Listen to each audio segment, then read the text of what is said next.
the few days leading up to the event, we had an area that was being revived. So we were constantly making sure that it stayed safe over there. All we wanted to do was go after the bad guys, the real bad guys, the ones that were killing people, or doing harm. And we were on our way to visit a site where there were some 107 rockets that were being launched at a local FOB, local forward operating base. We had to go through what we called the IED circle. And it's a traffic circle. And it had about 6 or 7 exits from within the traffic circle where you could get off the traffic circle into different exits. So there would end up being a lot of congestion. It would be just a lot of people in that area. If you get shot at, you just hit the gas and go. You're not going to wait around and try to figure out, which of the 100 people it is, 200, 300 people it is. You just go. You just get out of there. And as we get to the IED circle, I'm hunkered down underneath there's a blast shield on the top of the Humvee, and I'm on my gun, and I'm watching everything carefully and diligently, and I'm calling things out, and I'm looking for anything, which is just overwhelming in and of itself, to try to pinpoint anything out of place. And we make it out of there. We take the exit, third, fourth exit, whatever exit it was. We take the exit, we make it out of there. And it's something to celebrate every time, getting out of that IED circle with no incident. And as we turn out of that IED circle and get into the more calm and quiet space, I see 2 gentlemen that just look suspicious. Just like that, the IED went off. This immense explosion directly under us took place.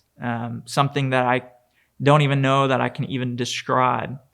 2 155 millimeter howitzers on a remote detonation, just under 100 pounds of explosives. It wasn't a boom, because the boom is a sound wave, and I was within the blast, so I got hit with a lot of stuff, a lot of shrapnel, a lot of secondary shrapnel in my back, neck, and head, and was tossed forward. My helmet, my Kevlar helmet, flew off, and I kind of got pinballed around a little bit in the turret.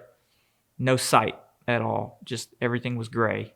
One of my first memories of the incident is still being in the turret and looking down and not being able to even see my legs. Felt like I was in a giant gray cloud. And then I remember feeling a lot of burning in my neck, like my neck and my head were on fire. So I reached back, and it was the burning shrapnel that was back there. And so I was pulling it out and throwing it down, and pulling it out and throwing it down. But I just didn't have my wits about me. I wasn't able to do anything about it at all. The other teams kind of rallied around us to take care of us, take care of my guys, and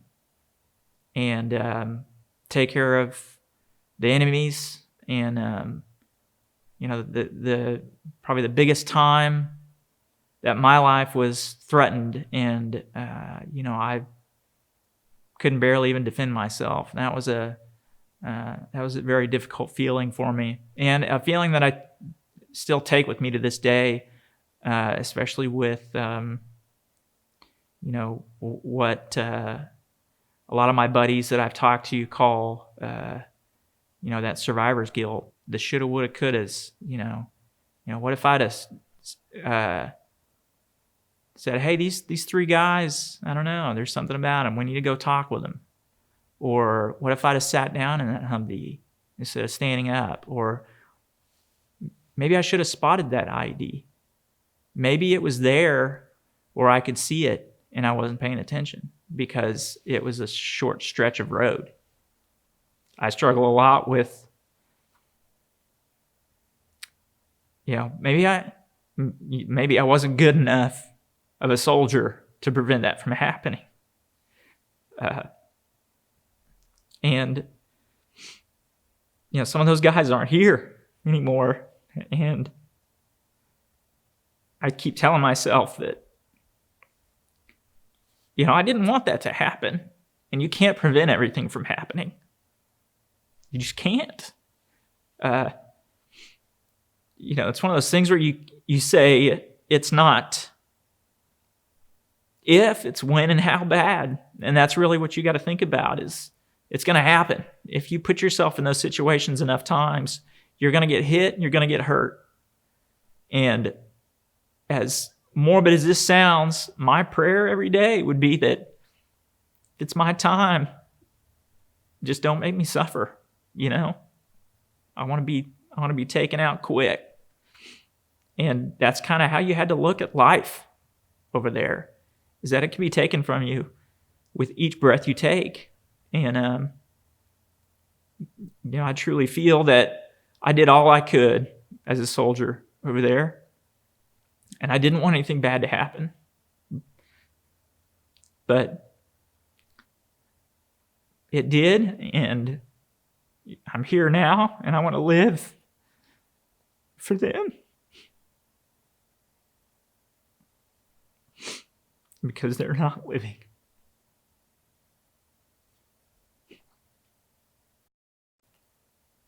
I think it took just an average everyday Joe to come up to me who had heard that I'd received the Purple Heart, and he was so excited that I was, wow, you got the Purple Heart. That is awesome. And I do remember hearing that quite a bit and thinking, it's not awesome at all. And he looked at me and said, well, it's awesome that you have something that symbolizes the sacrifices that you made, those physical sacrifices, and of course the mental sacrifices that go with it. But that Purple Heart medal is a badge of honor that when they asked me to go fight, I went and fought, and I feel it every morning when I get up. And for me to receive that medal is an honor. It's an absolute honor, and I wear it with pride now. I look at that Purple Heart, and I think to myself that, I'm glad that I was chosen to go over there and fight. And I want to be the one to wear this, especially because maybe I took the place of somebody else. Maybe if I've got to carry this burden, this physical burden of the pain and the struggles and the limitations that I deal with every day, if I have to carry that burden, I can do it, and I will do it.